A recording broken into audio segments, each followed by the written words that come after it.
Friends, इस video में हम डिस्कस करने वाले हैं एक्सरसाइज 8.2 क्लास 10th की का क्वेश्चन नंबर थर्ड और फोर्थ। क्वेश्चन नंबर सेकंड मैंने लास्ट वीडियो में डिस्कस किया था, तो अभी हम डिस्कस करेंगे क्वेश्चन नंबर थर्ड और फोर्थ। तो स्टार्ट करते हैं क्वेश्चन नंबर थर्ड। मेरा नाम है नीरज, ये आपका चैनल मैथ सॉल्यूशन। तो ये है question number third. If 10a plus b is equal to under root 3 and 10a minus b is equal to 1 upon root 3, ठीक है। a plus b is greater than 0 and less than or equal to 90 degree. a is greater than b, find the a and b। तो a और b कितने degree है ये हमें find करनी है। तो सबसे पहले इसका सॉल्यूशन करते हैं और लिखते हैं we know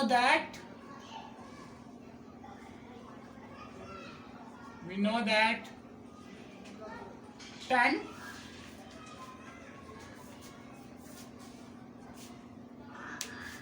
60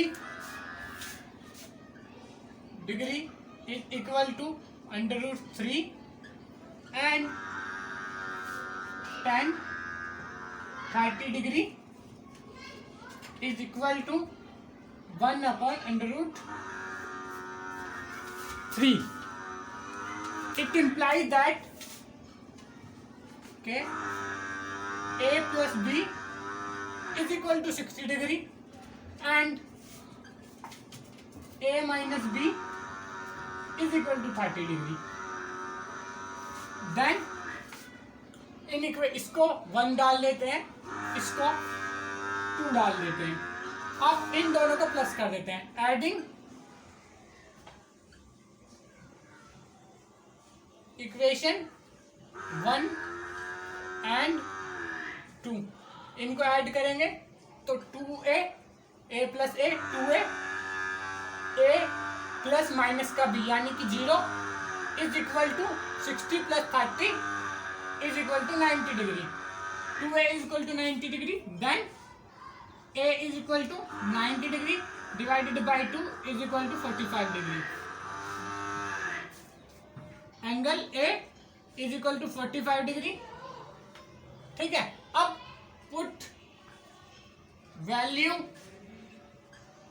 इन फर्स्ट में इसकी वैल्यू पुट कर दो। a is equal to 45 degree plus b is equal to 60 degree. अब ये 45 डिग्री है, इसको इधर माइनस कर दो। Angle b is equal to 60 minus 45 degree, ये इधर आ जाएगा माइनस का, तो ये आ जाएगा angle b is equal to 15 degree. तो ए बी की वैल्यू फाइंड हमने कर दी। a is equal to 45 degree, b is equal to 15 degree, ये इसका आंसर है यहाँ पे। तो फटाफट इसको नोट कर लो जिन्होंने नोट नहीं किया है।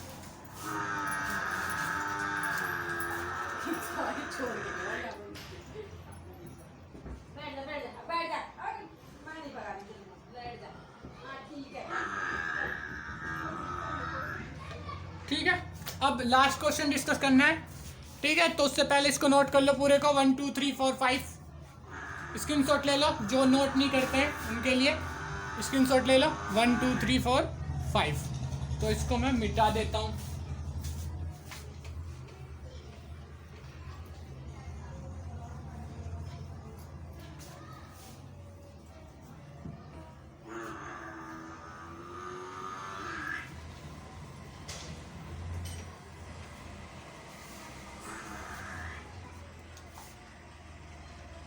अब जो है, अब अगला क्वेश्चन जो है, जो क्वेश्चन नंबर 4 है, उसमें क्या लिखा है, state whether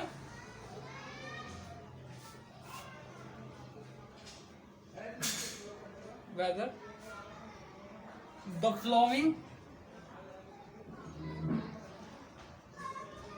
following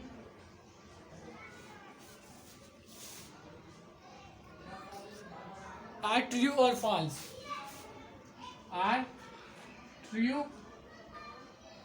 or false। justify your answer, justify your answer। ठीक है, तो इसमें ट्रू फॉल्स बताना है, कौन ट्रू है कौन फॉल्स है, और आंसर को जस्टिफाई भी करना है। तो इसका फर्स्ट पार्ट करते हैं। First, sign A plus B बराबर साइन ए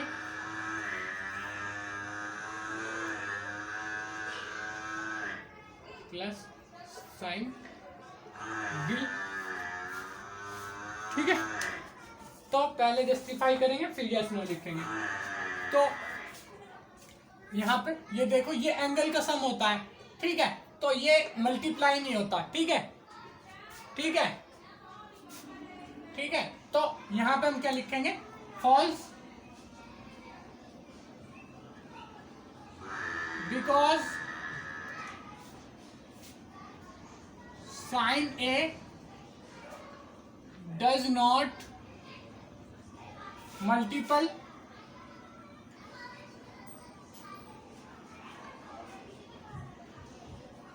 of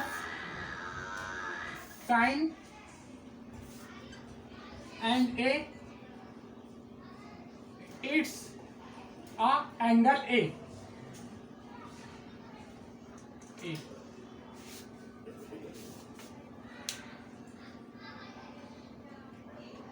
ठीक है, तो ये इसका मल्टीपल नहीं होता है, ये इसका एंगल होता है। ठीक है, तो a प्लस बी, मान लो कोई a प्लस बी है, तो 30 प्लस 60 इक्वल टू 90, यहाँ 1 हो गया। तो साइन 30 और साइन एक एग्जांपल दे के दिखा देते हैं। Example, let a is equal to 60 degree and b is equal to 30 degree. तो यहाँ पे अगर हम देखेंगे sine a plus B, sine a plus B is equal to sine 90 degree is equal to 1, और यहाँ पे देखेंगे sine 60 degree, sine A plus sine B is equal to sine A, यानी कि साइन 60 डिग्री कितना होता है, √3/2 प्लस साइन बी यानी कि साइन 30 डिग्री कितना होता है, हाफ। तो देखेंगे मैंने आता है कि नहीं आता। तो नीचे क्या आ जाएगा, एलसीएम लेंगे तो 2 ही आ जाएगा, और इसको 2 से मल्टीप्लाई करने की जरूरत नहीं है, तो यह आएगा √3 + 1। ठीक है, √3 + 1 / 2 डज नॉट इक्वल टू 1। ठीक है, तो यहां से ये यहाँ पे हमने प्रूफ कर दिया है। तो ये था इसका पार्ट फर्स्ट, ट्रू फॉल्स का। ठीक है, आगे बढ़ते हैं, आगे बढ़ते हैं। सेकंड पार्ट, इसको नोट कर लो पहले, जिन्होंने नोट नहीं करा है, उसके बाद अगला पार्ट करते हैं। जिन्होंने स्क्रीनशॉट लेना है वो स्क्रीनशॉट ले लो, 1 2 3 4 5।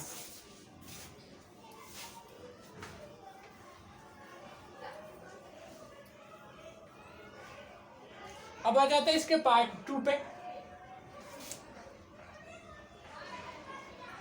पार्ट 2 में क्या है, the value of sine theta is increase as theta increase.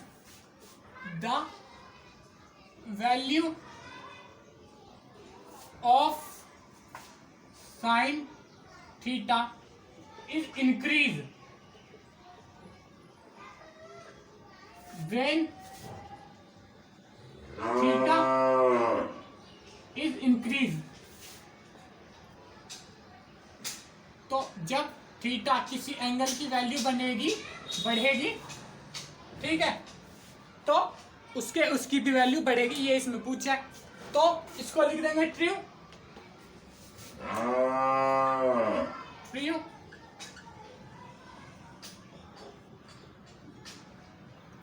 True.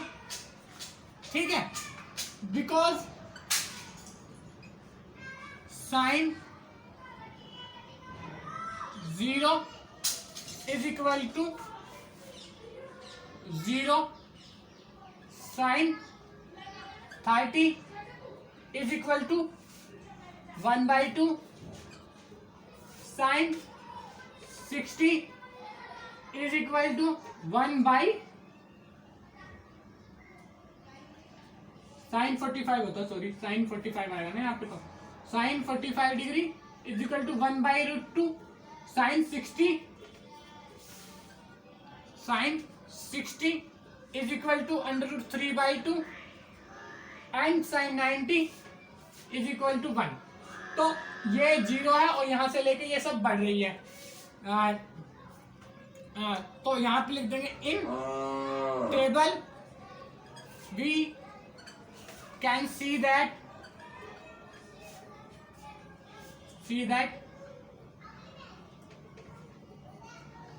Value of sine theta increase when theta is increased and theta is angle, theta एक एंगल है, ठीक है। ये कोई मल्टीपल नंबर नहीं है इसका, ठीक है। उसके आगे चलते हैं थर्ड वाले पार्ट पे, तो इसको नोट कर लो पहले, और जिन्होंने स्क्रीनशॉट लेना वो स्क्रीनशॉट ले लो, और जिन्होंने नोट करना वो पॉज करो वीडियो को और नोट करो।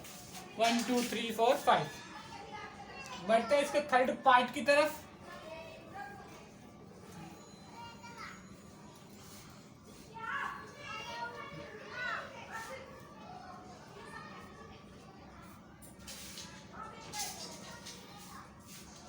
The value of cos theta, part third, the value of cos theta, the value of cos theta increase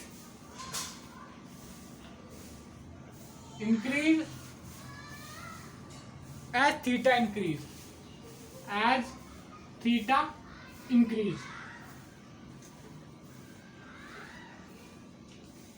तो इसको खुद भी लिख सकते हो, पता ही है कि थीटा जब इंक्रीज होता है तो कॉस की वैल्यू घटती है, ठीक है।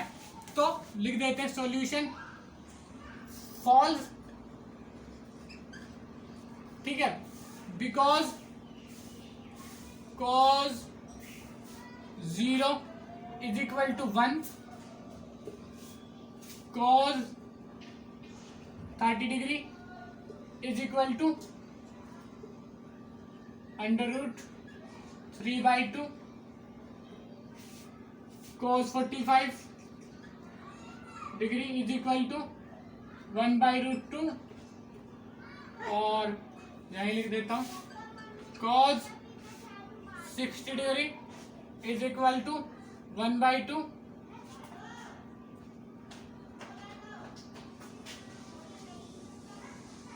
and cos 90 is equal to 0।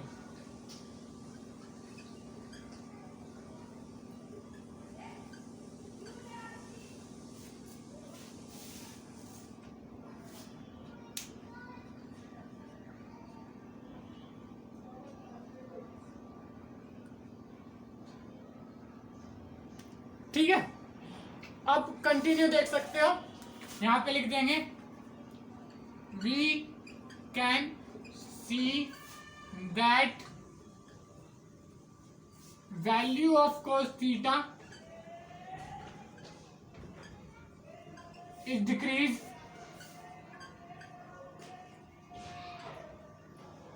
when as theta increase and theta is angle, theta एक एंगल है, और जैसे ही थीटा की वैल्यू इंक्रीज करेगी कॉस थीटा की वैल्यू डिक्रीज करेगी, ठीक है। तो ये था इसका थर्ड पार्ट। तो आगे बढ़ते हैं, नोट करो उससे पहले 1 2 3 4 5 6, ठीक है, नोट करो, स्क्रीनशॉट ले लो जिन्होंने नहीं लिया है, जिन्होंने नोट करना है वो पॉज करके वीडियो को नोट कर लें, मैं मिटाने जा रहा हूँ। तो अब इसका फोर्थ पार्ट डिस्कस कर लेते हैं, ठीक है। अभी तक पहला जो हमारा निकला था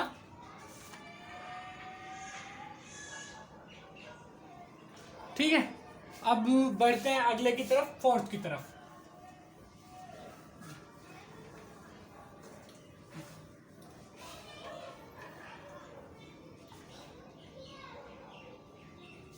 अगले में क्या है,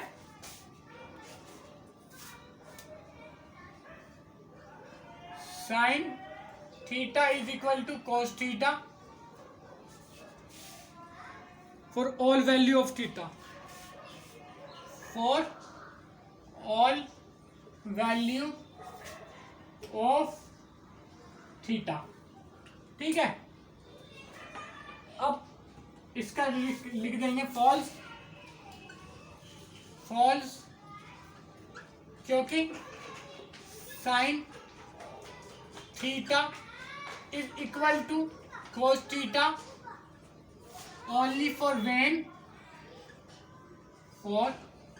when theta is equal to 45 degree. केवल 45 डिग्री पे दोनों की वैल्यू बराबर मिलेगी, जो वैल्यू होती है 1/√2, उसके अलावा कहीं पे भी इनकी वैल्यू नहीं बराबर मिलेगी। For all value of theta बराबर नहीं होंगे। ठीक है, उसके बाद आगे बढ़ते हैं, यहीं पे लिख देता हूं नीचे ही। और इसका पार्ट 5th, ज्यादा बड़ा वो भी नहीं होने वाला, ना रीजन उसका ज्यादा बड़ा होने वाला। ठीक है, इनका चार्ट बना के चार्ट में देख लोगे आप, जो दिया हुआ है तो केवल 45 डिग्री पे बराबर होते हैं हर जगह, बाकी इक्वल नहीं होते, 45 पे बराबर होते हैं। जहां पे वैल्यू होती है, वैल्यू इज 1/√2। ठीक है, ये वैल्यू होती है 45 डिग्री पे। ठीक है, और पार्ट 5 पे चलते हैं। कोट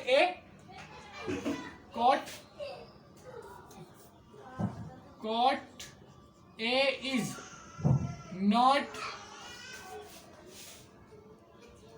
defined for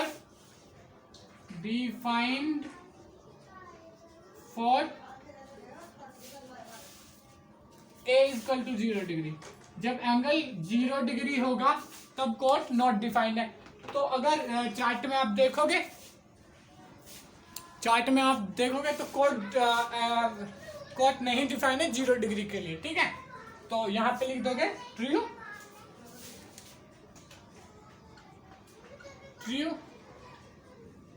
ठीक है, true.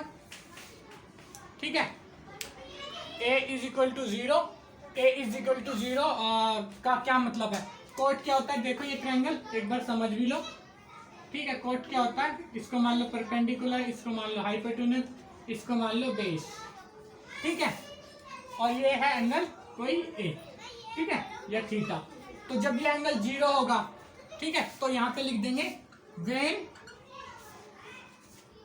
Angle a is equal to 0 degree, when angle A is equal to 0 degree, hypotenuse is equal to base,